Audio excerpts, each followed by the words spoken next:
जब तक हमारे देश में दहेज प्रथा खत्म नहीं होगी तब तक बेटियां सुरक्षित नहीं रहेंगी। ये चंद लाइनें नहीं बल्कि पीड़ा है उस युवती की जो विवाह के सपने संजोते संजोते दहेज लोभियों के दुष्चक्र में जा फंसी। दहेज लोभियों के जाल में फंसे बेबस परिजनों को देखकर क्षुब्ध 22 वर्षीय युवती ने मौत को गले लगा लिया।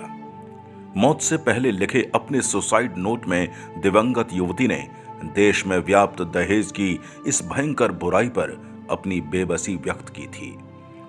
समाज की सबसे बड़ी बुराई दहेज के इस खूनी खेल का पर्दाफाश करने वाला ये वाकया थाना हाईवे क्षेत्र के गांव नवादा का है। नवादा निवासी 22 वर्षीय अनीता पुत्री मूलचंद की शादी छाता के गांव सिहाना निवासी हेमंत पुत्र ग्यासी के साथ तय हुई थी। हेमंत यूपी पुलिस में कांस्टेबल है। संबंध 12 लाख रुपए में तय हुआ था, लेकिन दहेज लोभी हेमंत व उसके परिजनों की डिमांड बढ़कर 18 लाख तक जा पहुंची। लड़की के परिजनों ने इस पर संबंध तय करने में असमर्थता जताई तो दहेज के दानवों ने अपनी रणनीति बदल दी। दहेज लोभी 12 लाख रुपए पर ही संबंध तय करने में राजी हो गए। 16 सितंबर को रस्मों रिवाज के साथ संबंध तय कर दिया गया। पैसों के इंतजाम के लिए लड़की के पिता ने मई जून में शादी करने की पेशकश की, जो कि लड़के वालों ने मंजूर कर ली। लेकिन अचानक से लड़के पक्ष ने एक नई डिमांड सामने रखी, जिसमें 1 जनवरी को लड़के को 1 लाख रुपए देकर पक्का करने की बात कही गई। लड़की पक्ष ने जब इसकी स्वीकृति दे दी तो पक्का करने की रकम को बढ़ाकर लड़के वालों ने 2.5 लाख रुपए कर दिया। लड़के वालों की बार बार बढ़ती हुई डिमांड देखकर लड़की वाले परेशान हो उठे।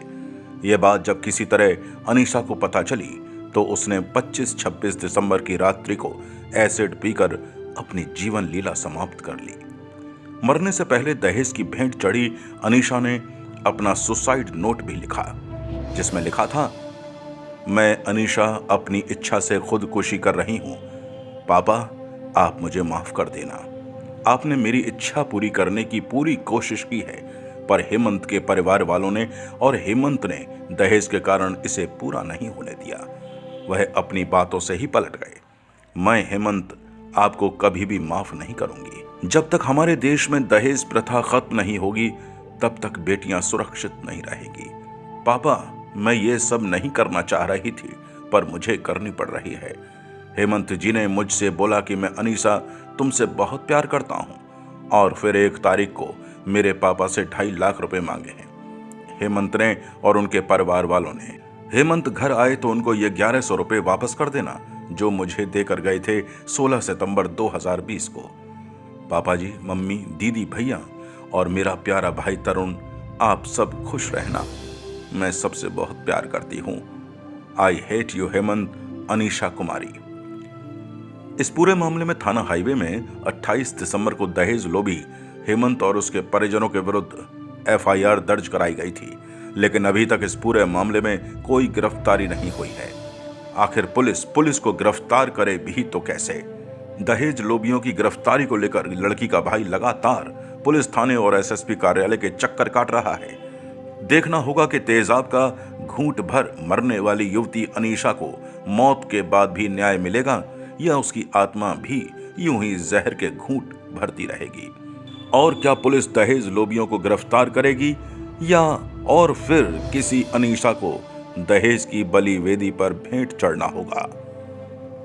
अनिल कुमार, ये हम नवादा से हैं। 56 इंद्रलोक नगर नवादा थाना हाईवे के अंतर्गत आता है।